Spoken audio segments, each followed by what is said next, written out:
Kodai Senga. Welcome back to the Fallbar Baseball Show. It's me here with Fernando Rodney. A quick Lynx update. We won the series. Ryan got the save in the last game and hit one up. It was pretty cool. It was pretty sweet. It was really fun. Anyways, we're 2 weeks in to the Major League season, which is definitely not enough time to make actual claims about things. Yeah. But we can still speculate. Yep. Because there are trends picking up. There are people doing good that we didn't think they were going to be doing good, and there are people doing bad that we didn't think were going to be doing that bad. So, is there anything jumping out at you, Rye, where you want to start? I think the Angels were the biggest surprise thus far. Right. Me and you were both pretty low on them because, one, they're the Angels. Yeah. And two, because they really didn't do anything to move the needle over the offseason. And it's not one of those things where they're going out there and they're playing some of the worst teams in the league. I mean, they have played the White Sox, but I mean, they took one from the Astros, they took two from the Rays, they took two from the Cardinals. Like, these are, like, decent teams. Yeah. And they're coming out here, they're swinging the bats nicely.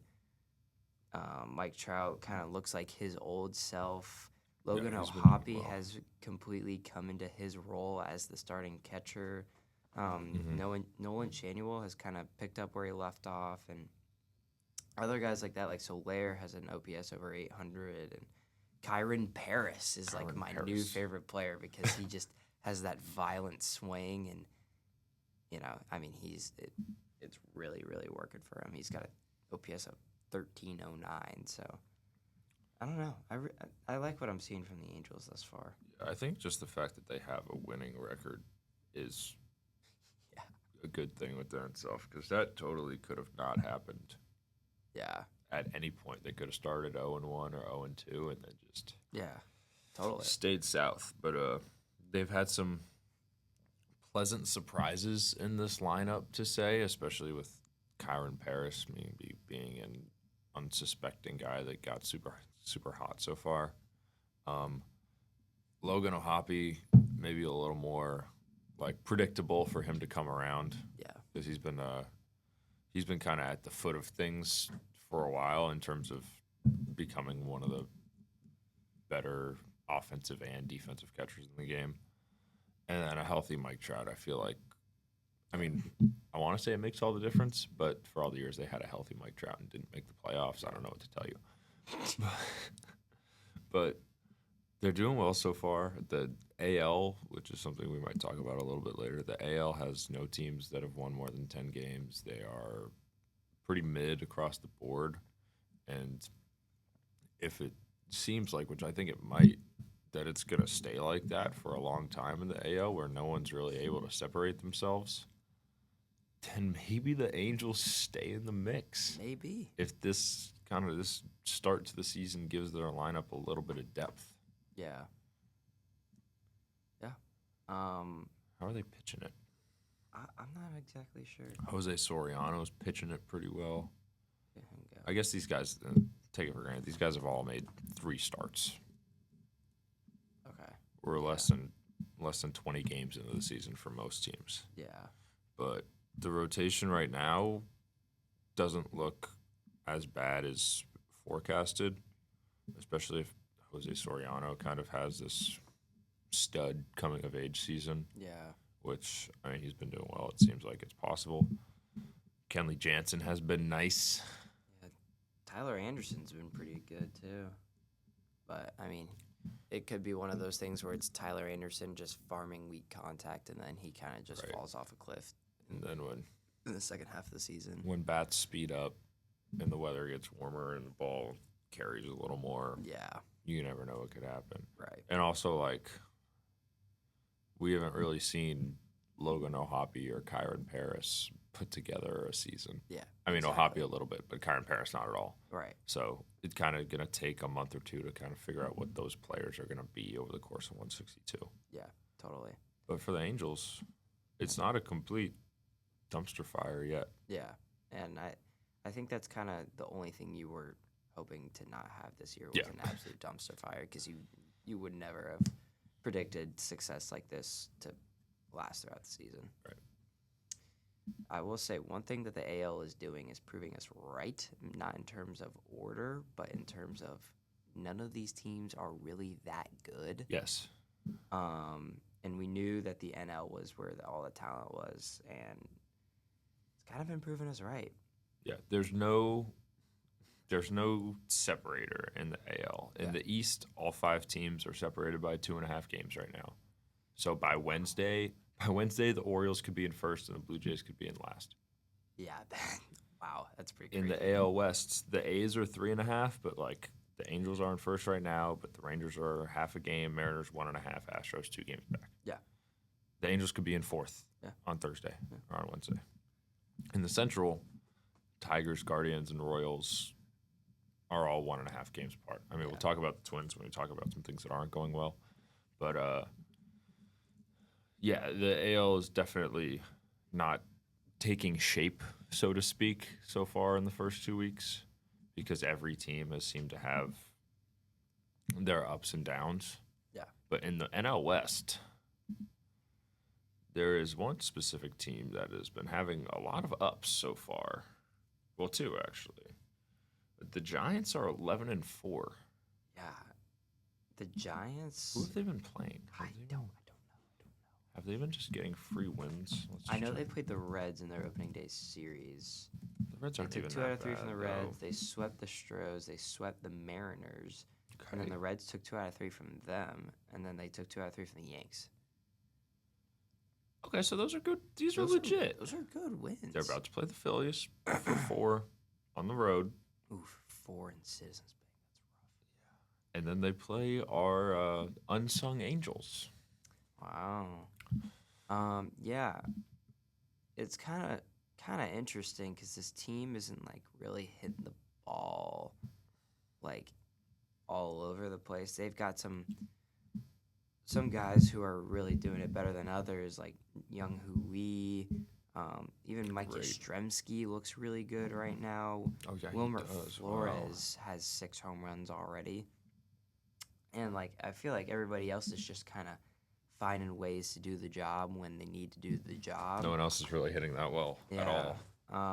According to ESPN, Willie Adames has a -0.5 ERA or -0.5 WAR already, which is really interesting. Yeah, he's hitting 186. Yeah, not too great there, but he'll figure it out. He's Willie Adames. But yeah, the team's hitting 220 with a 704 OPS. That's mid. That's pretty below Mid at average best, right there. But I mean the pitching 3.2 ERA as a team, that's pretty good. That's good. Their bullpen, from what I can see, it has been really good. Yeah. Brian Walker and Tyler Rogers kind of at the lead of that. Yeah. Camilo Doval is still struggling to get it figured out. Yeah, but he'll figure it out at some point. Logan Webb, of course, is doing what Logan Webb does, and then Robbie Ray is filling in his role really well. I'm kind of worried about, for these guys long term, the depth of their pitching. Yeah. Because it's a lot of older younger guys, like 25, 26-year-olds that don't have a lot of experience. Yeah. And then you have Jordan Hicks, who had a so-so year as a first starter, and you have Justin Verlander, who's 112 years old. And I mean, Logan Webb's great. Robbie Ray is sometimes great. Like we could have a season from Robbie Ray where he strikes out 200 guys and throws 180 innings with an ERA under 3. Yeah. Because he'll do that once every 4 years. But then every other 4 years, it's like 7 ERA and 24 strikeouts. Right. So beyond Logan Webb, it's hard to believe in this rotation being sustainable for a long time, especially given that you're in the National League and the teams that you're going to play and the lineups that you're going to face. Yeah.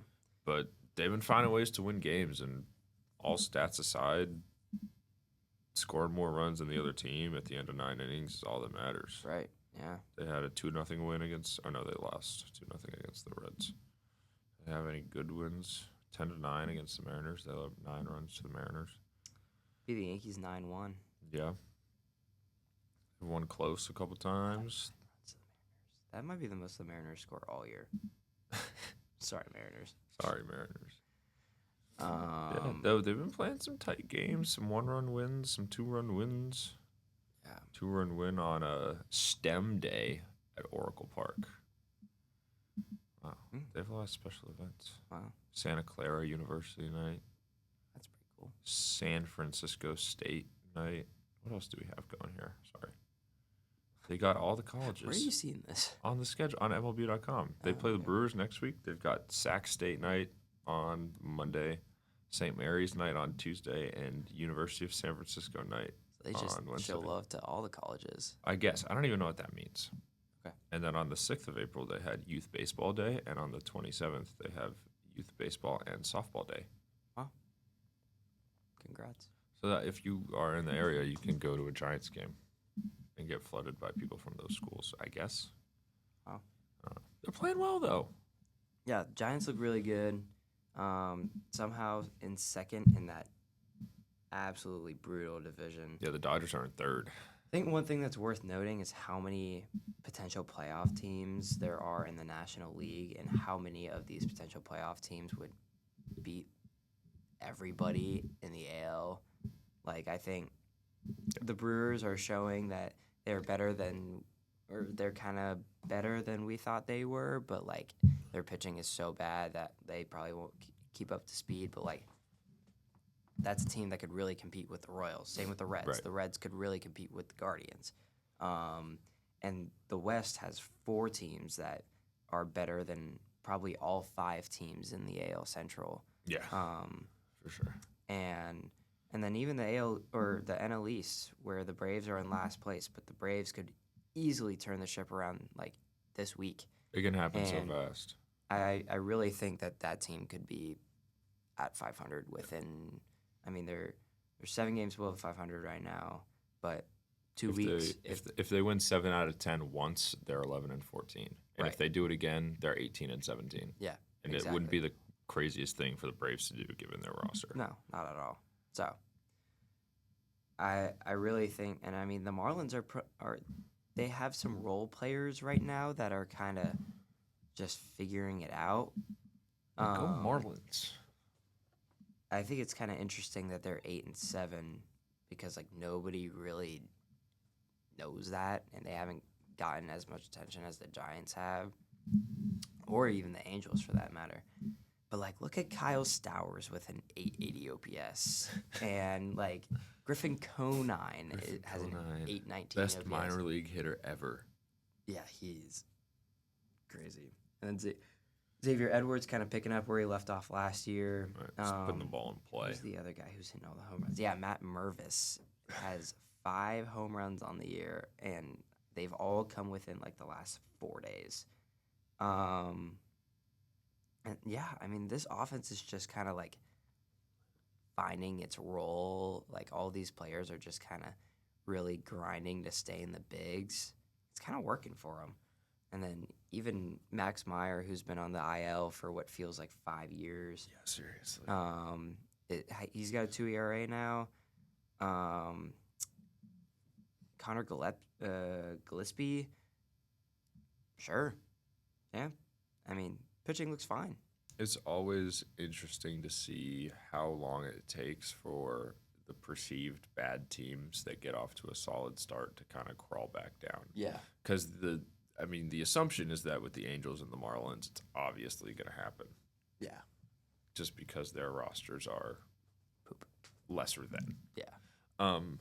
But there are years where a team that you think is going to be in the basement is going into June at 25-25 or something. So I don't know if that's the Marlins. I mean, the Marlins are usually always going to turn in a pretty good pitching project. Their lineup success seems far from sustainable in my eyes. Yeah, totally. But it's good for these teams to feel like they're playing meaningful baseball for as long as possible. Yeah. Because for a lot of teams that are rebuilding, you can kind of get to the All-Star break and you're in 5th place and you realize that you're kind of just playing for next year. Yeah. I think there's two ways that this season can go for them. And one is that all these guys who are super young and they just made it to the bigs, they're like grinding to stay there. Right. Or they realize, hey, I'm like an average big league hitter right now and an average big league defender. I'm gonna get complacent because I'm on a terrible team, Right. and I'm gonna just try to make sure that I'm at my average so that I can stay here next year. Um, and I hope for the Marlins' sake that this group kind of like meshes super Yeah. well and they all kind of like grind throughout the season together. But If you stay 500 throughout the middle of the summer, you're never really that far away from playoff contention. No. And I mean, I don't really know if Matt Mervis and crew can do it. Yeah, I don't know if I don't this really is know. if this is the end goal for Yeah. the Marlins.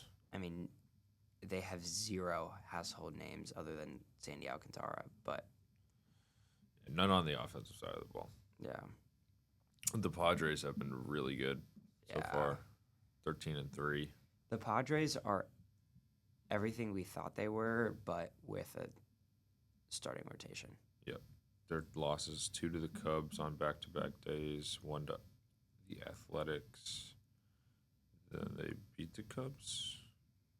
They play the Cubs today. Yeah, swept the Braves in 4, swept the Guardians in 3, lost 2 out of 3 to the Cubbies, beat the Athletics in the series, and then swept the Rockies and didn't even give up a run to the Rockies. Damn, that's crazy. Yeah. So what's going well?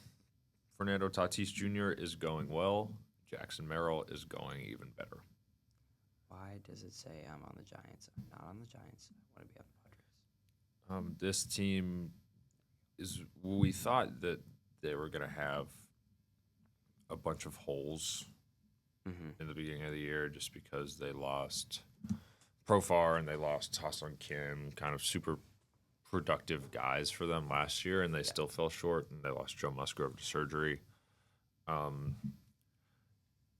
If their stars are just going to go ballistic, then it kind of doesn't matter. Yeah. Like, you can have Jason Hayward be below average. You can kind of get not that much production out of your catcher spot.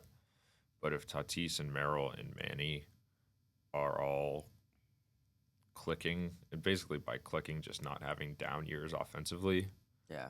and you don't get crapshoots out of Bogarts or Cronenworth, which you're not right now, then this team is going to be able to compete with anybody. Yeah. The fact that Xander's hitting 304 and That's so with awesome. a 777 OPS is exactly where you want him to be. Yeah, you don't need any more than that. Cronenworth with an almost 900 OPS, and then Gavin Sheets has filled the role that, I mean, he's basically replicating Profar's numbers up to this point. Yeah. Last year, I mean, this is exactly what the Padres were trying to do and were hoping was going to come from this season. But this is what we didn't think was possible from these guys coming in.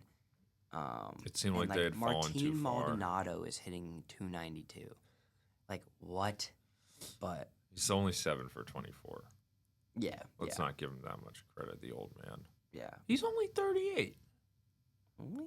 How about that? I thought he was going to be like 42. Like Yeah. Verlander range. when he was on the Astros teams, 7 or 8 years ago, Yeah. it felt like he was already 38. Yeah.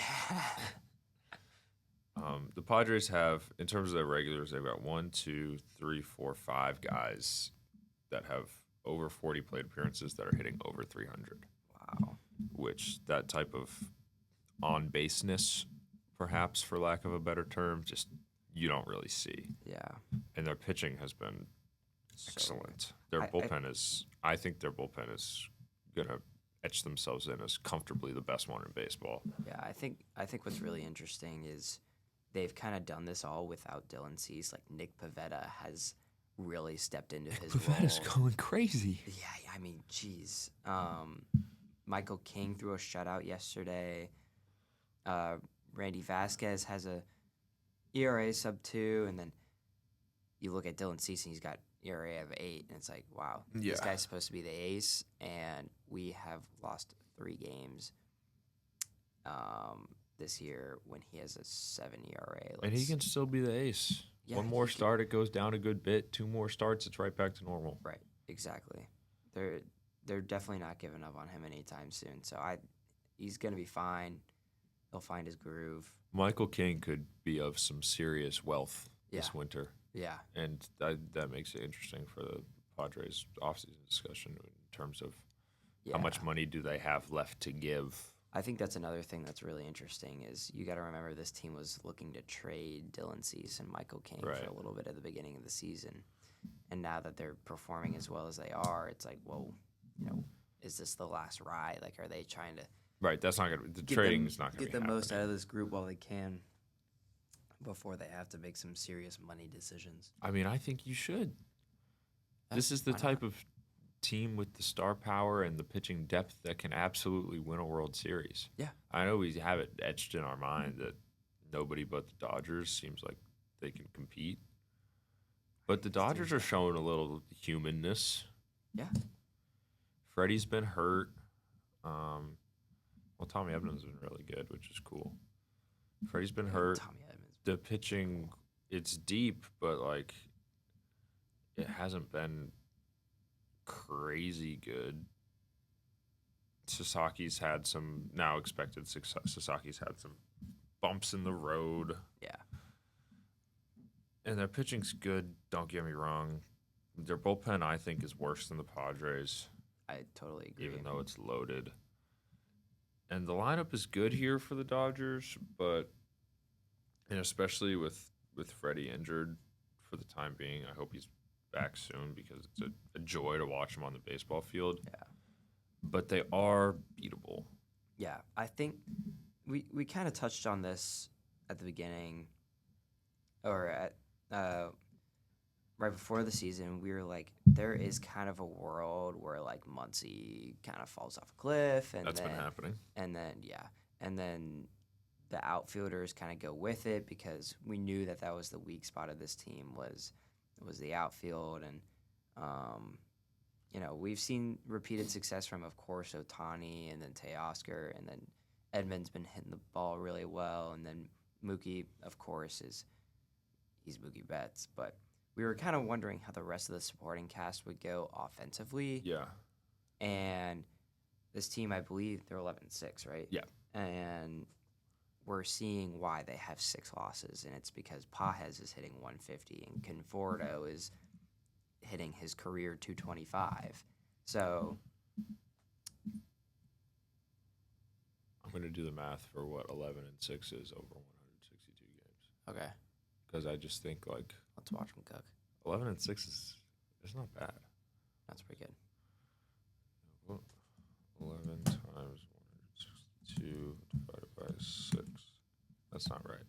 No, Oh, it's 11 over 17. yeah, that's what I'm doing. 0.647 times 162. If they keep this pace, they're going to win 105 games. Oh my goodness. The Dodgers are fine. Yeah. Their Wow. third best players out. Their bullpen's been good but not great. Yeah. They're on pace for 105. The Dodgers are fine. Yeah. Jeez. Yeah, I think the one thing about this team is that their starting pitching is just ridiculously good. Yeah. Snell has a 2 ERA. May's got a .2. Glasnow's got a 4.85, but he'll be fine. Roki's got a 3.29, and then Yamamoto has looked a lot less with a 1.23 ERA. I think that's the separator for the Dodgers and also the Padres because their rotation's so good Yeah. in comparison to some of the other teams, especially the AL teams, that nobody has a rotation this good. Other than you can make the argument for the Mariners, but we've obviously covered at length the issues that the Mariners have been having. Yeah. But like the pitching depth that the Padres and Dodgers have that is not really comparable anywhere across the league could turn this into a pretty good race between those two teams. Yeah, totally. And the Mets have been pitching well too. Yeah. I mean, the Cubs. I was just about to go to our 2 teams. The Cubs just took a series from the Dodgers. Like in the NL, there are 5 teams with 10 wins. 4 of them have 11, and in the AL, no one has more than 9. Yeah. Whoever wins the NL is winning the World Series this year. I think that's Yeah, that sounds almost set in that sounds stone. about right.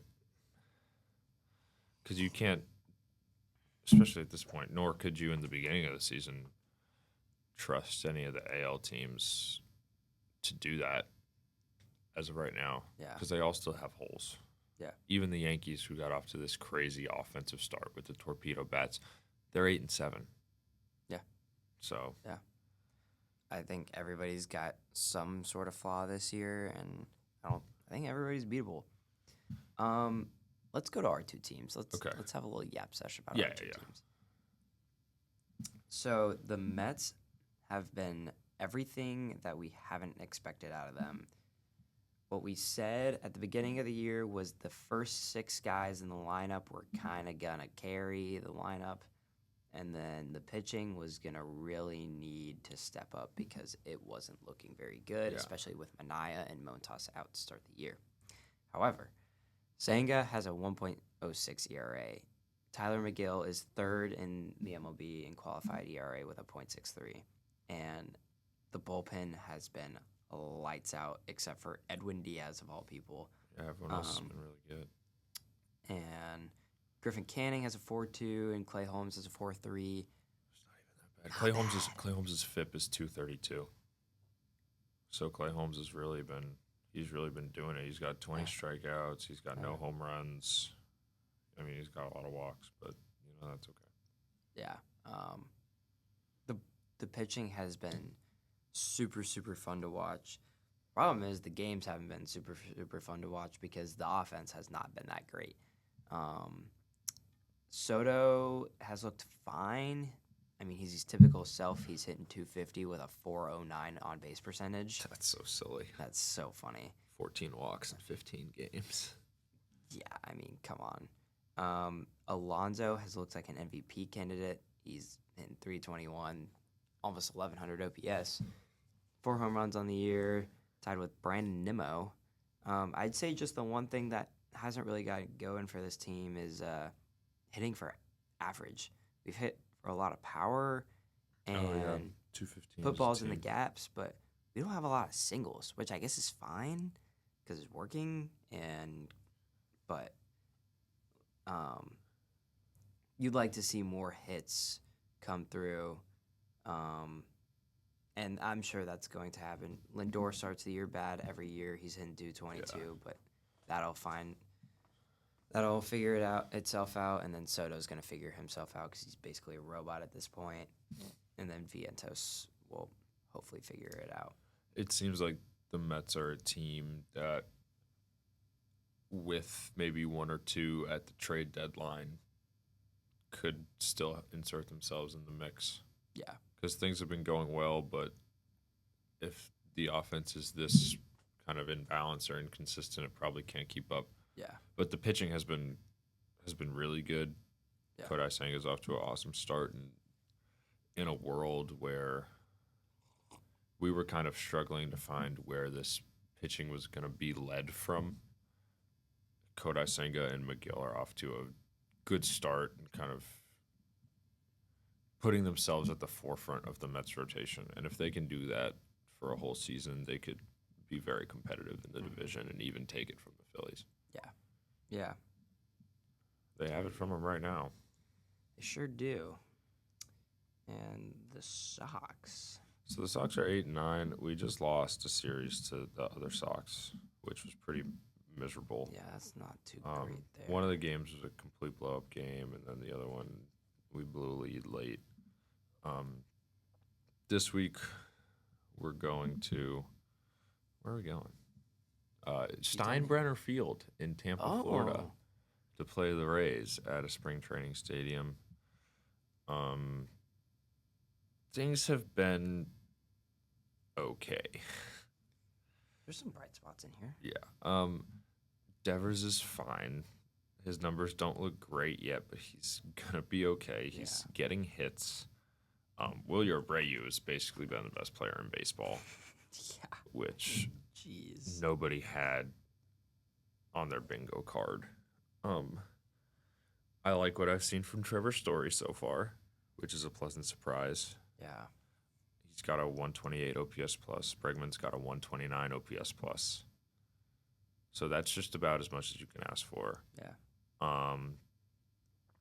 the pitching, we're kind of seeing the fact that the depth wasn't there to start the season in terms of Giolito, Cutter Crawford. They aren't even throwing yet. Brian Bayo pitched in AAA last week. Okay. So hopefully we get him back in the next week or so and kind of helps our pitching depth. The bullpen's been okay. Aroldis Chapman's been pretty good, although he just blew a game on Saturday. I mean, this is the American League. It's anybody's game. If the Red Sox, like I said with the Braves, you go 7 out of 10 once this early in the season, it makes a really big difference for where you are. Yeah, big time. So, like, if that can happen, then we're sitting here in 2 weeks, like, the Red Sox are the Red Sox pulling away with the American League? And that can happen for 8 teams in the AL right now. Right. So, Jaron Duran has to get going. Tristan Casas also has to get going in a big way. But the foundation is there. The guys that you were expecting to be the leaders on offense are not. But also, like, Christian Campbell's been off to a good start. Mm-hmm. No one was banking on anything really from Trevor Story with the bat to this point.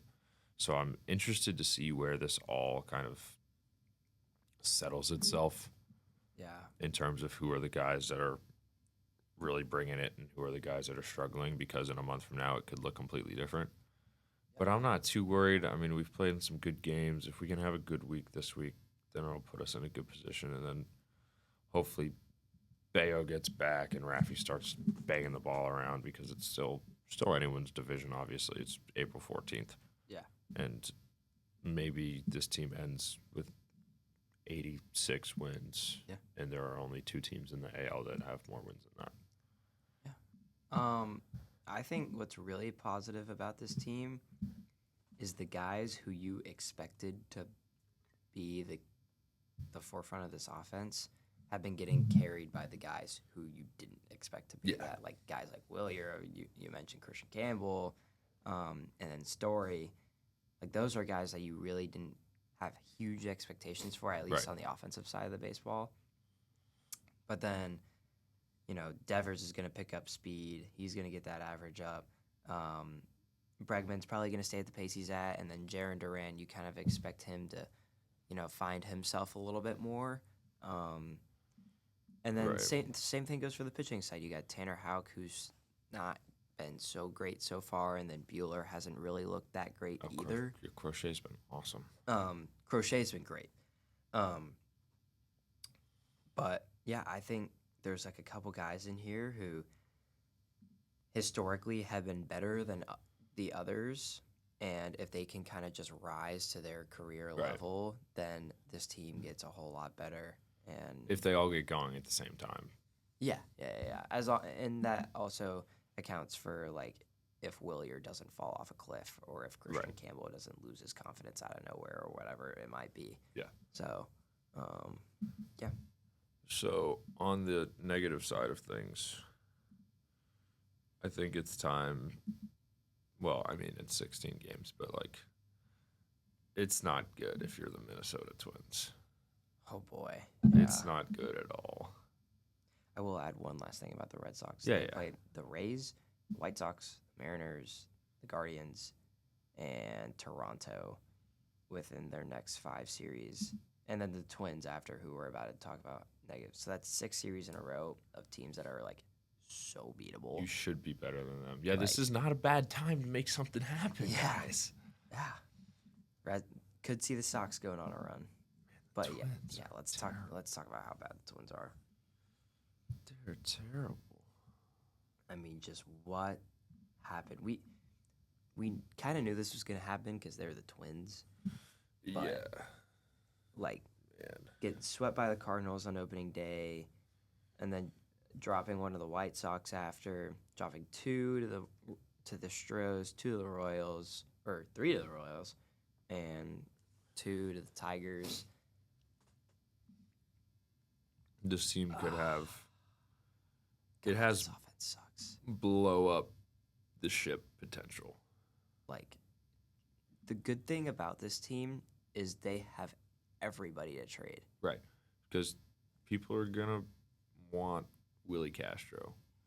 People are gonna want Ryan Jeffers. The Correa contracts, I don't know. Yeah, Byron Someone- Buxton maybe is a tradable option. He's always, I mean, he absolutely is. He's always been Pablo a Lopez. risky guy to trade Yeah. or trade for because you don't know on any given year what you're going to get from him. But yeah, there's going to be a market for some of these guys that are older and slightly more experienced. I mean, Ty France is their best hitter right now.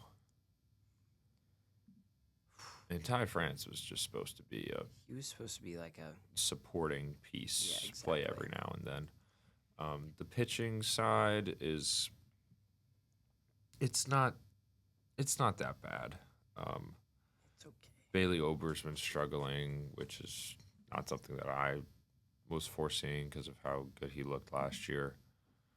It's a positive that Joe Ryan and Pablo Lopez are doing well. If anyone's going to kind of keep them alive in this season, it's going to have to come from those guys giving them quality starts and chances to win 2 out of 5 games. Yeah.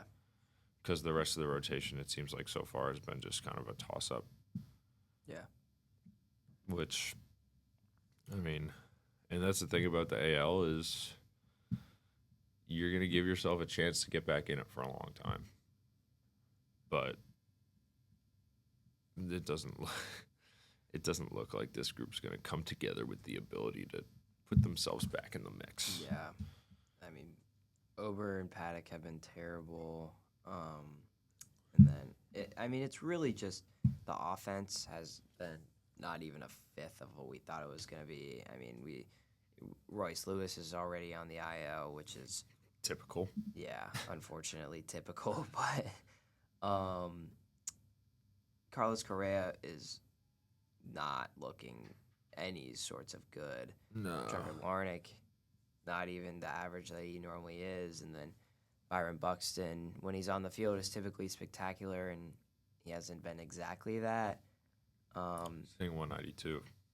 So like a lot of these guys we expect a lot more from them. We saw the talent on this team before the season, and it's not really coming to fruition quite yet. I think we still got to remember we're 16 games in the season. So Yeah, oh yeah.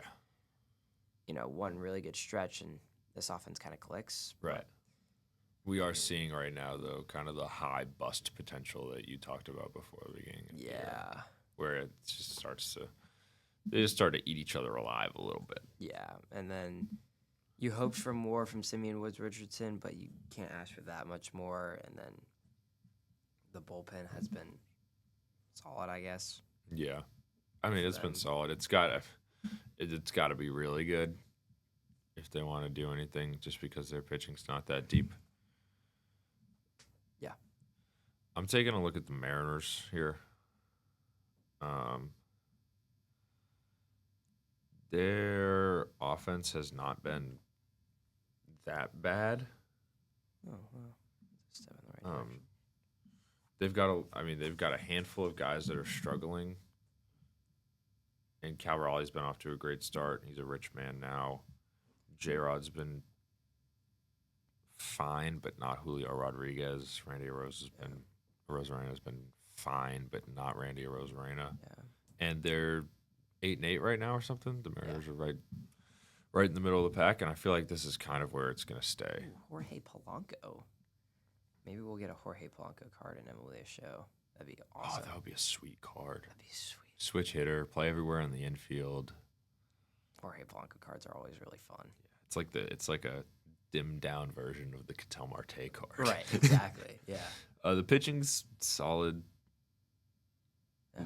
Do the Mariners have 2 guys named Luis Castillo? Here's normal Luis Castillo. Who's this? Luis F. Castillo. They've got Luis Castillo.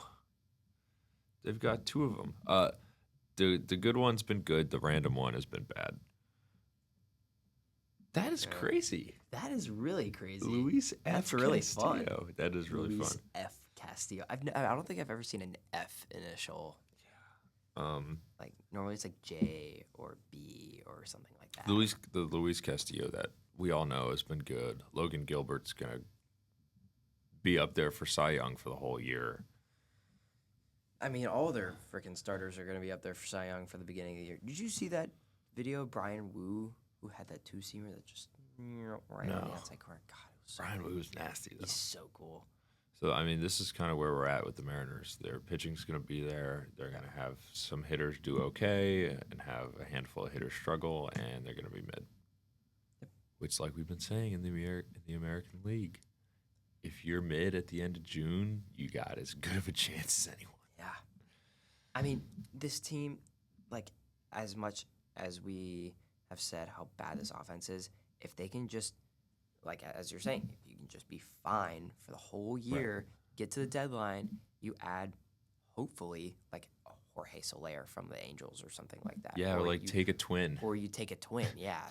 Take Ty France. Take it back. He was on the Mariners. Yeah. He wasn't even bad on the Mariners. No. The Mariners' first baseman right now is Rowdy Tellez. What are we doing? Go get Ty France. Go get Ty France. I don't know. Yeah. But let's hope this team at the end of June they can be in it. Or end of July is like 60 and 58. Yeah. I don't really know if that lines up, but I don't think so. Yeah, probably not. I think you're a little too hot. Yeah. But I get the point. 50 and 48. Sure. Yeah. 40 and 38. At any point, if you're 2 games over 500 in the AL, it doesn't. Don't think it will take much to add a few bats. Yeah. And then let the pitching do its thing. So Milwaukee's another team that's been struggling a little bit, just in terms of perceived expectation. Yeah. Their pitching is not what it was. I feel like it still has the chance to kind of settle in an okay spot, though. I mean, Chad Patrick's got a 176 OPS through his first 15 and a third innings. Wow. He was not in my book. That's the first time I've heard that name. Chad Patrick is a 26-year-old from Crown Point, Indiana. Good for He him. was drafted out of Purdue University. Wow. And he's made 3 starts, and he hasn't let up that many runs, which is kind of the name of the game. Good for Chad Patrick. But Nestor's not been great so far in his couple starts. Jose Quintana just became the 5th active player to record a win against all 30 teams. That's cool. Which I think is cool. I mean, Jose Quintana could be something. Yeah. They just traded for Quinn Priester with the Red Sox, which, I don't know, the Red Sox got like a good prospect back for the Quinn Priester trade, but that wouldn't be too bad of a guy to have right now. Yeah. And the Brewers are probably going to turn him into something Yeah, because that's what they do. And then Freddie Peralta's been good. I think on the offensive side, it's worth noting that Yelich and Contreras are struggling. Yelich is really struggling. Really bad. But Bryce Terang is finding himself. He's a fun player to watch. Won a Platinum Glove last year. And if he can really turn it around with the stick, he's not a guy that's going to hit for much power, but he'll kind of slap it around. He'll be like a 790 OPS kind of guy, but with like a 300 average. Right. But if he can be that, steal a bunch of bags. Right. Play good defense. That's a really, really good second baseman right there. So riddle me this. Jackson Churrio's on-base percentage is 4 points lower than his batting average.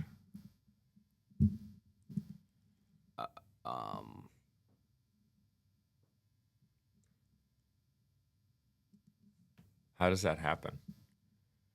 How does that happen? Sacrifice flies? No, but those aren't outs. Those don't count for your batting Did average. he like get a hit and get thrown out? Maybe.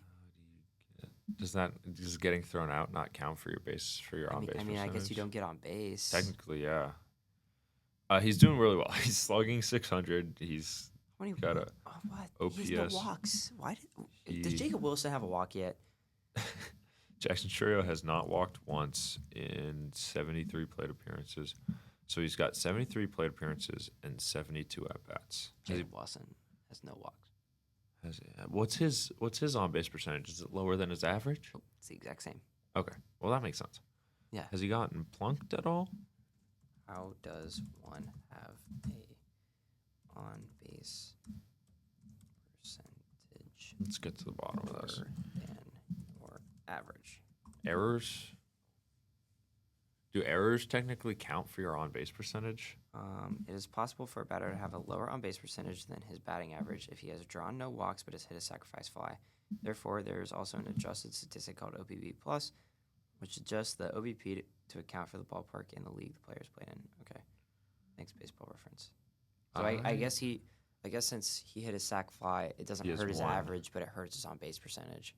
Oh yeah, that's true. Because on-base percentage thinks about everything. Yeah. Then now it's got me thinking about what about when you reach on an error? Does that improve your on-base percentage? No, that hurts your average. I mean, I know it hurts your average, but you doesn't it? technically get on base. I think I've reached on error in MLB The Show when it's asked me to get on base once, so I think it does help your on-base percentage. Count towards OBP. No, reaching base on an error. I mean, in the practical sense of getting on base, the show's not wrong because you did get on base. Yeah. But it says that it doesn't count towards a player's on base percentage. Okay. At least AI said that. I'll trust AI. MLB.com says that too. I bet AI pulled that from MLB.com. Yeah, I'm sure. You know, AI likes to do that. Yeah, stinky stuff. Yeah. So basically, in short, nothing matters because we're 2 weeks into the season. like none of this matters. The Braves could be in first in the NL East in 2 weeks. There could be a team in the AL that doesn't lose over the next 10 games. But Padres and Dodgers are really good. The AL is a hodgepodge of mediocrity, and it looks like it could stay that way for a long time. Yeah. Go Mets. Go Mets. Go Sox. Go Sox.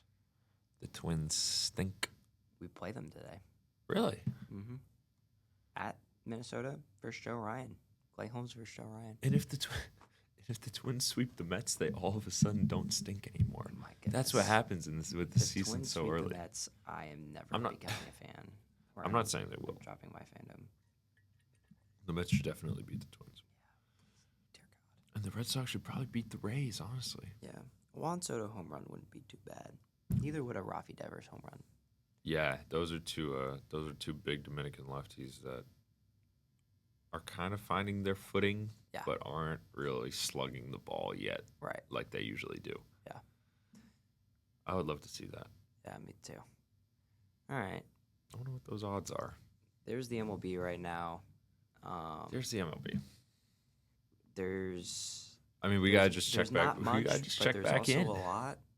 We're just gonna give you your updates. Yeah, there's a lot of speculating at this point in the season of what's gonna continue and what's gonna not. I guess congrats to the Angels. Yeah. You hold a playoff spot. Mm-hmm. Tied for the best record in the league. Within a week, we'll probably be saying the Angels are butt again. Yeah. But for now, congrats. Yeah, I mean, next week we're gonna see what's changed and see what we were wrong about. Yeah. Thanks for listening. Yep. Happy Easter. See you. Happy Good Friday. See you. Peace.